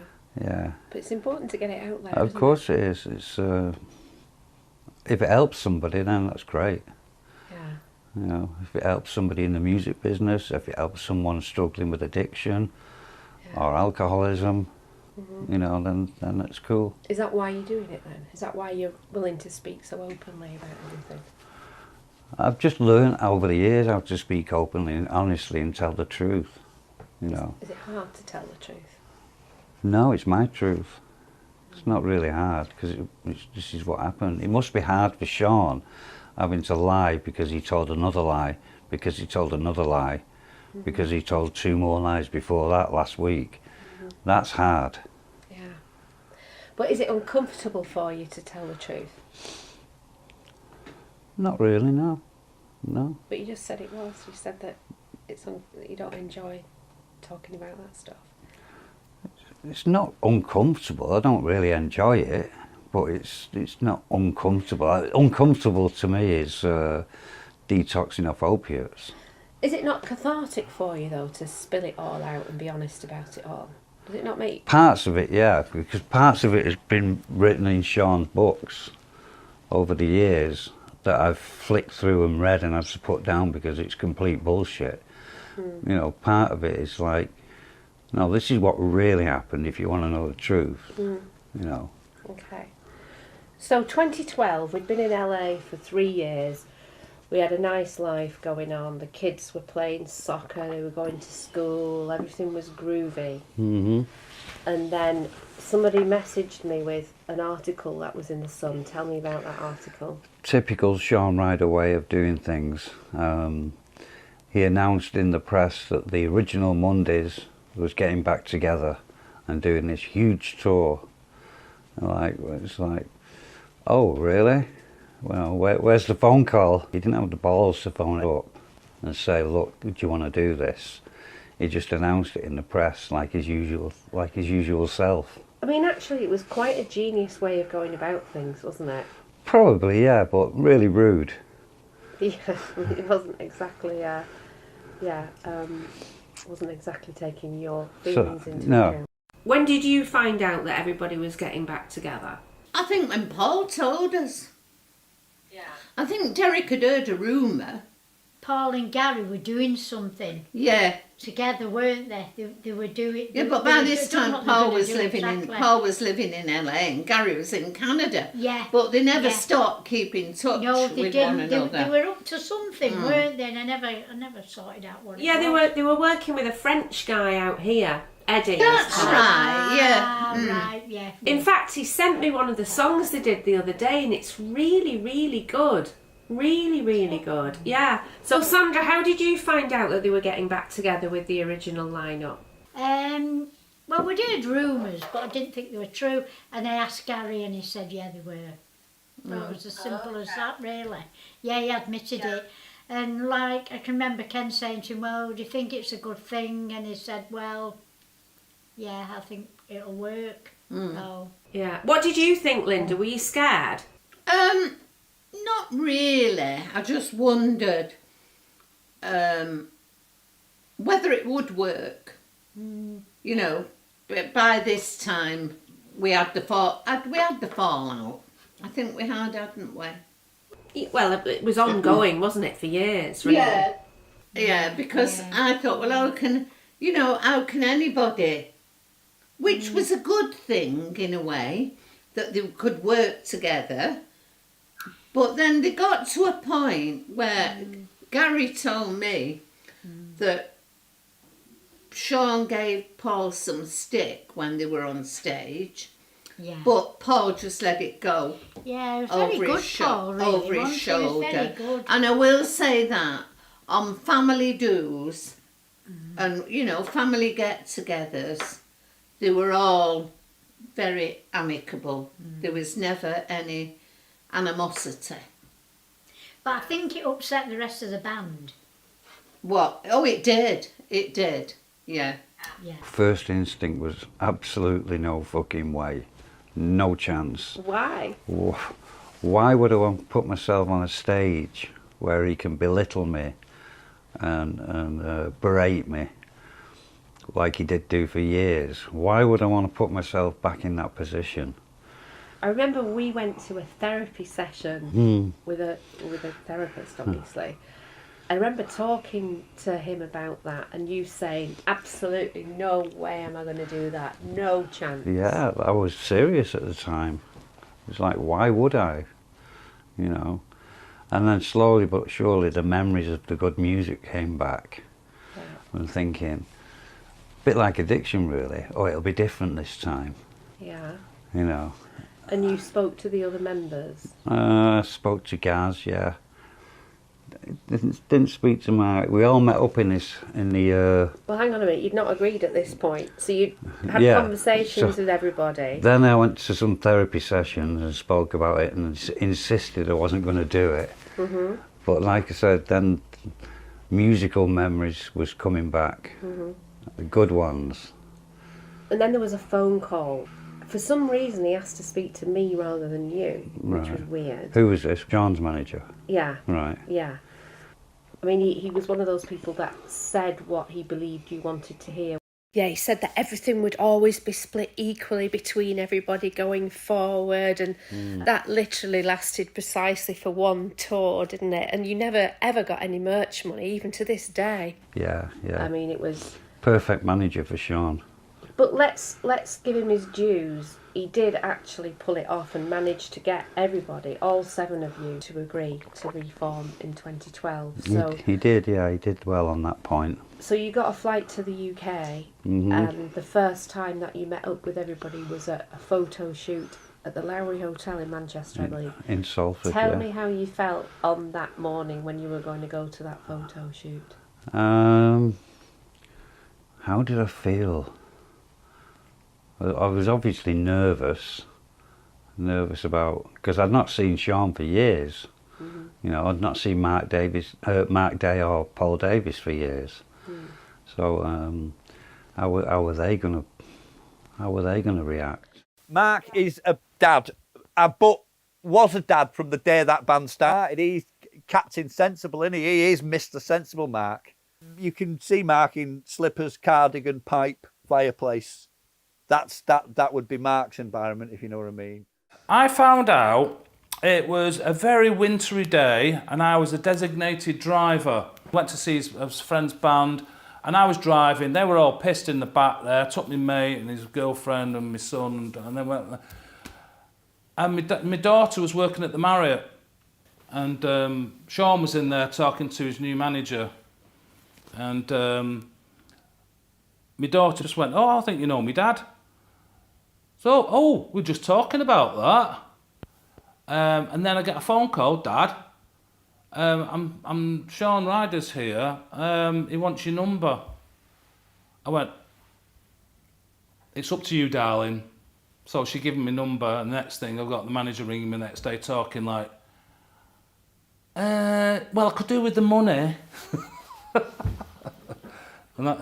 So I must have said yes, but what my concern was, I'd not listened to any of the songs for 17 years, and it wasn't written down.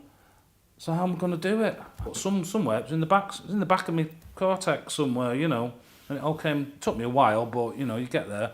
I wrote it all down now, so I can't forget. And then like PD, again, he was a really nice lad. PD, do you know what I mean? He's really a sweetheart. I'd say he probably lacks confidence, you know, and just when they reformed, I'd say he felt a bit out of his depth. I heard about it the week before. I got a phone call. Yeah. It seemed a good idea, but I didn't know if I could play. And be with them. I've not been with them for 20 years since then. And it was like none of them had changed. And Paul lived in LA, and Gaz in Canada, and me and Mark still at home. And it was like, wow, there's lots to catch up on. And then you got Ro, who's the diva, but and everything that entails, which, in my experience, you sort of need that in your singers. Yeah. There is that element that makes a person a singer, if you know what I mean. So Ro's what Ro is, and again, I've worked with Ro tons of times, so we get on okay. think somebody rang me, and I think I was saying, I might have heard rumours, and so I don't know. I don't read The Sun, so I don't know. But I might have heard rumours first. I just remember getting a phone call, or me phoning PD after here and going, I'm not going to this meeting, no intention of going to this. We've all got to meet together. I'd only go because I just thought PD won't do it. I didn't think, so I must have spoken to people just to ask if they'd do it. I remember seeing it in the paper. Met Bess several times now at gigs and functions and stuff like that. And don't get me wrong, there's no harm in him. There's no like, oh, fucking stay away from him. It's just like, oh, he's at it again. He's like a fucking Duracell bunny. You know what I mean? And there's only so much of that you can do, isn't there? I'm fatigued watching you. But I mean, he's a great lad, lovely lad. Now, he is a sweetheart. He is a sweetheart. It's always been chaotic, to say the least, being a member of the Happy Mondays, and that's the only thing I can say. And to be truthful, my mind's so fit, I can hardly remember, a lot of this shit. I can't remember the ins and outs of everything. And I think Shaun's the same as well. I just cannot recall fucking so much shit, you know what I mean? I've been told things what have gone on, I have no way, dude. I've had no idea, you know what I mean? I'm fucking like stuck in ignorant bliss even, you know what I mean? But you never had any beef with Mark or Paul Davis? No, never. Or any of the other members of the band, did you? Never, no. We just went our separate ways for quite a few years. And you kept in touch with Rowetta and Gaz? And Gaz, yeah, I always kept in touch with Gaz. Yeah. So on that morning, do you remember the morning when you went to the hotel? No, not really. I was probably just putting on a brave front, nervous as hell, but putting on a brave front. And I knew Gaz was going to be there, so that was cool. I could sit next to Gaz. So who arrived first, can you remember? Who arrived first? Or who was there when you got there? I think me and Gaz might have arrived at the same time, which was okay. Then Mark arrived, good to see him. Then Paul Davis arrived, good to see him. I wouldn't get out of the car, and I was saying, if PD's in, I didn't believe PD would go in the building. There's no way. And he went. He was already in there. So I was just waiting outside, making sure that everybody was there. I didn't want to go in and it not be the full lineup, because I didn't know they were all going to be there. I just didn't believe it. Once I knew PD was the one, I just didn't think they'd get him in. I just didn't. I'd gone round with him over the years. I've seen him over the years. But yeah, so I was really pleased that they were all in there when I got in anyway. I think I might have been the last one. Or somebody was outside having a cig, but they were all definitely around if they weren't in the same room. I was definitely the last one to go in, but somebody might come in after me who's gone for a cig. I could see them all. When I walked in, I was like, oh, they are all here. I was really happy. It was like, they're all here. Because I knew Bez was going to go in. I knew everybody was going to go in. Honestly, I think it was PD. I just didn't believe he'd go in. I was shitting it because I'd not seen the guys for 17 years. And when we first met after 17 years in town, it was a bit bizarre. It was nice to meet everybody, but I was still a bit like, oof. Are we all over it now? Are we all clean? Can we all, actually do this? I'd heard about Shaun because he was always in the paper, and he turned up with black leather gloves on, a leather jacket, sunglasses, and I was like, wow, trying not to be noticed. And Paul turned up, big smile on his face, and we just chatted. It was all very rushed and everything. We got talking on the bus. But I think we're all a little nervous. I was, anyhow. And then the purple-headed monster arrived, Shaun, like some kind of jester. Did he speak to you? No, he didn't even look at us. Oh wow, really? Yeah, he couldn't even look us in the eye. I don't understand that. How can somebody not acknowledge you when you're doing such a big thing together? If I could understand Paul Ryder, I'd be a millionaire. What about Bez and Rowetta? Were they there that day? Yeah, Bez and Robert are there. They've not changed over the years. They're exactly the same. You know, they was nice and bouncy and bubbly. Yeah. All good friends with them lot. So you didn't exchange any words whatsoever with Shaun? No. Nothing? No, nothing. You didn't even exchange glances or? Not from what I can remember. Wow. No. So what was you feeling when you went away from that? How did you feel like it was going to go? Truthfully, I was probably just thinking about the money. Mm. And it'd be nice to have a bit of money. Mm-hmm. So what happened next? So you did the photo shoot, and there was a big announcement, and they started selling tickets, and then obviously you had to learn the songs again. How easy was that? It made it easier knowing that all the shows was selling out. Right. So everyone was on a pretty big buzz, knowing the shows were selling out. Going over the songs again. Why did we rehearse? I don't even know where we rehearsed. Warrington. We rehearsed in Warrington. Latch's play. Lovely Latch. We love Right, Latch. I was on hand, really, just not involved with what they were doing, but just on hand to lend any bit of technical advice or just run things through. They're in my building, they're my guests, and they're paying me money to be here. I want everything to go smoothly, you know. So I'm nearby, but not necessarily in their faces. So of course, like I say, if they're having a tea break or whatever, you know, you get chatting, and like I say, they're all really nice guys. But I gravitated towards Paul and Gaz. They're I think we're of a similar age. I think we grew up at the same period of time. We've got similar experiences. I think we just hit it off. We're very similar in a lot of ways, I feel. So we just hit it off big time. You know what I mean? And Paul's a smoker, I'm a smoker, so there's that, because we're social pariahs, aren't we? I still thought they were drug-taking lunatics like they were back in the day. But of course, I was then and I'm not now, so why I would expect them to still be the same, I don't know. Obviously, Bez is. but the rest of them are relatively sensible. We're all a bit more mature now, aren't we? It's not to say there's not an inner lunatic, but you temper it a bit more these days, don't you? Or you pick your moments, if you know what I mean. So yeah, I was expecting a load of drug-fueled lunatics smashing the place up and, you know, got all kinds of shenanigans, and simply that was not the case. They were professionals who were there to do a job, who've matured a bit as well, you know, as has myself, hopefully. We rehearsed in Warrington for like 4 weeks, like crazy, like 12 hours a day, just taking an hour off for dinner. How easy was it to relearn the songs? Quite easy. When they get in a room and you hear them play together, you're like, holy shit, these are a real band who can actually play.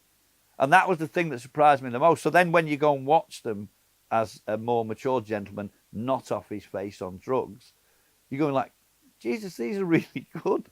As a band, not just the music, but as a functioning unit, this is really good. Was Shaun there at that time? No. So how did how did it work with him?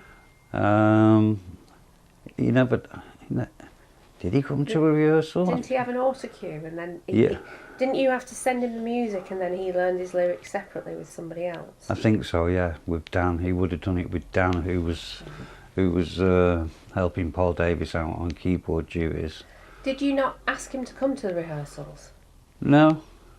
I mean, to be fair, that's not necessarily a bad thing. It's a good thing that them lads who haven't played together for I don't know how many years got in a room and played. It was probably beneficial to them to not have a singer there, and because again, if you've got the singer there, you've got the pressure of shit. We need to get this because he can't do anything until we've got locked in.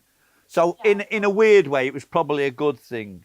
But I suspect towards the end, he probably should have been here a bit more than he was. You didn't feel you needed him? No, he never used to turn up at sound checks either, so, you know, if he didn't have a good sound on stage, it was just purely down to his own fault. Right. You know. So how did it feel when you were counting down to that first show? It was great. Everyone was really buzzing that it was going to be really good. Yeah. It was tight. It was a really tight band. We was always a tight band.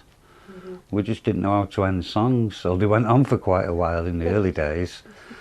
We just used to play until they fell apart. The Mondays were that. It was a real band of mates that went one day, let's form a band, and muddled through and became what they became. And you definitely got that sense of brotherhood, camaraderie within the band. But when Shaun arrived, it's Shaun and the band. He's not a part of the band in that sense. Or it didn't feel like that to me anyway. It felt like it was Shaun and the band. And the atmosphere changed. It suddenly was not as fun, for want of a better term. That's no disrespect to Shaun. I suppose there was a lot of tensions there and everything, so everyone was suddenly like, oh, game faces on here. We're not here to enjoy ourselves anymore, which you should be. You know, that's sort of the point. Yeah, again, I don't think he's that bothered about that. You know what I mean? It's just a vehicle rather than this is us against the world, which is what a band should be. What, you never knew when the song was ending? You No, just carried on? just carried on jamming. Oh, wow. And what Yeah. did Shaun do? Oh, he carried on singing and joining in, and So who decides when the song ends? Like, where does... it just fell apart. You just didn't play it till it falls apart. Until, Really? yeah. I never knew that. Yeah, that was early days though, and like early to mid days. Yeah. That, you know, then we had to learn endings. Right, because... and we learnt more about endings by being in the studio. Right, and then you also had programmed keyboards, so I suppose Yeah, there was so a we limit. had there was a structure there that we had to follow. Yeah. Yeah, but we was all really buzzing for this first show, and it's like, and afterwards it was like, yeah, great, pulled it off. Let's do the rest of the tour. Did Shaun talk to you at the gig? No. No words were exchanged? No. What about travel arrangements, travelling to the shows? Oh, the band could never, ever, ever travel with Shaun. Why? He's a nightmare. Whose He decision just was wants, it's just me. Just me. I'm important. It's just like, I don't need that bullshit. If I was going to do it, which I did do, I'd have to travel separately from Shaun. And also you had different dressing rooms as well? Oh yeah, definitely. Yeah. So what was the drill then? You'd all show up for the sound check. When did Shaun show up for the shows? His new thing was showing up for the show literally 5 minutes before we go on stage. You know, he'd be sat outside the venue in his car, and 5 minutes before we going on, he'd come in. Sometimes we'd nod at each other and whatever, no conversation. And by the time we was finishing the encore of Rope for Luck, he was off stage, out the back door in his car and gone. So he goes straight. He goes while we're still playing. Do you feel like he's missing out because of that? On the camaraderie? Oh, he's definitely missing out on that. Yeah. I wonder how he feels. He thinks we all hate him when we're all against him. It sounds a bit like you do, frankly. From what I don't hate anybody. I mean, do you want him to be more a part of the camaraderie? If there's going to be new stuff, then yeah, obviously he has to be. Is there a possibility that could happen? Do you think? It all depends on me and him, on our relationship, and it's not good at the moment. So how do you want that to change? More will be revealed. What do you mean? I don't know. I have no idea. And what do the rest of the band think?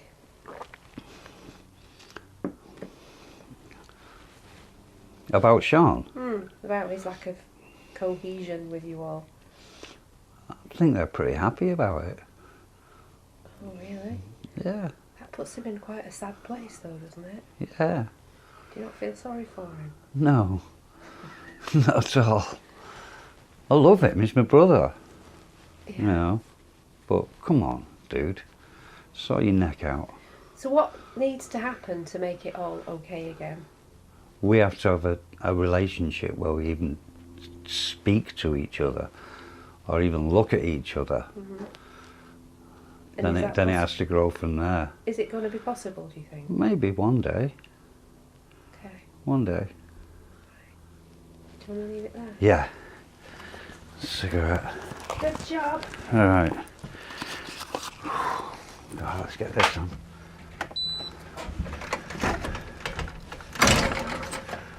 Get me back to sleepy old Hammett. Get me back to the one-horse town.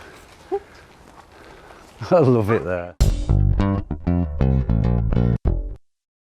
That just come out of nowhere, didn't it?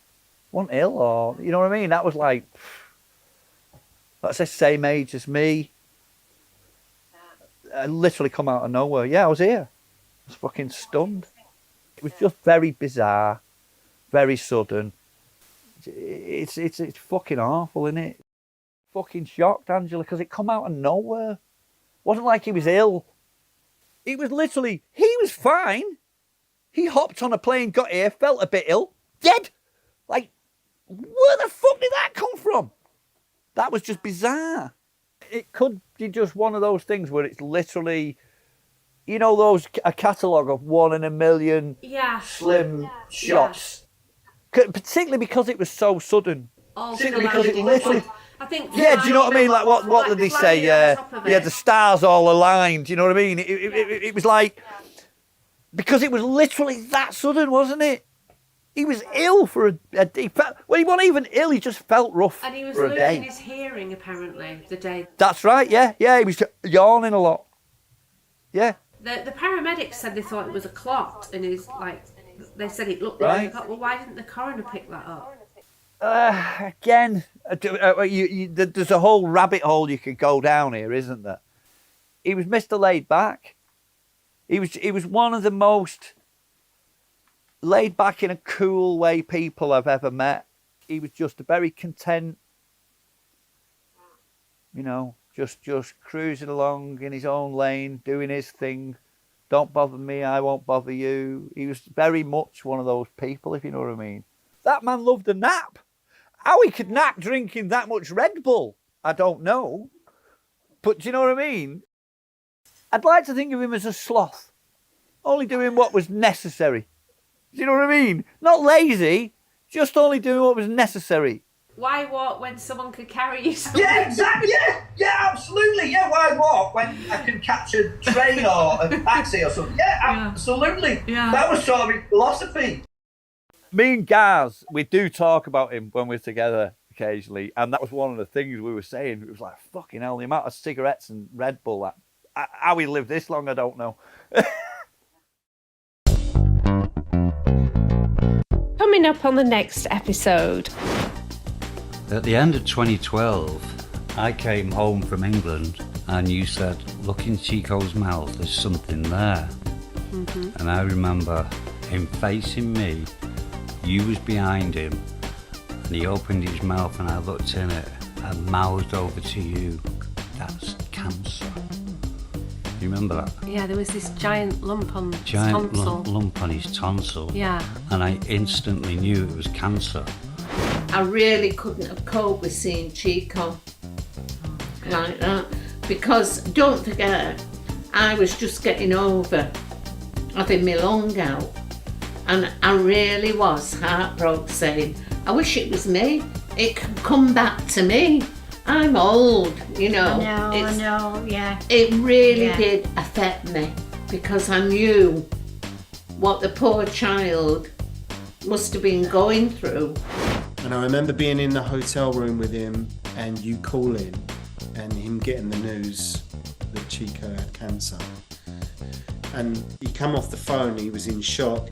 And I was like, you know, you're supposed to be on stage in like 2 hours time and you've just received this news. Do you not want to just go home? And he was like, I don't know what to do. And it was the most awful gig I'd ever been to because he obviously played that night. And I remember being at the front watching him thinking, what is going through his mind right now? One show out of thousands. Yeah, go on. She was mouthing at me, I want to fuck you. And then lifted her top up and showed me her tits. Which I thought was pretty cool, but I could never find her after the show.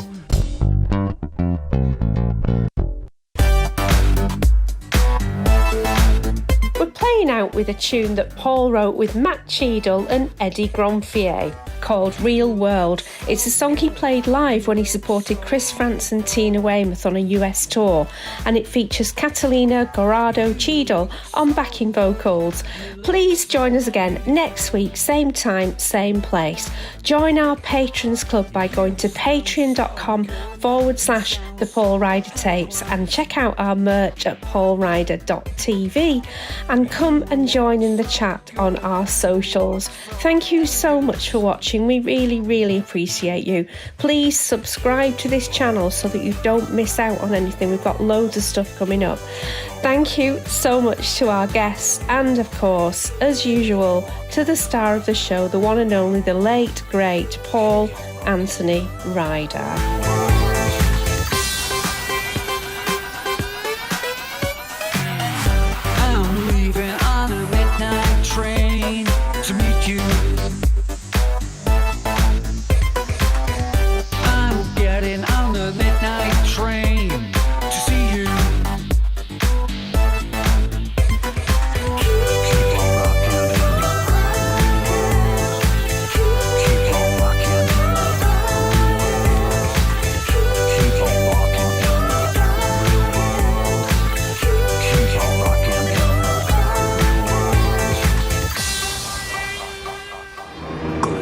Productions.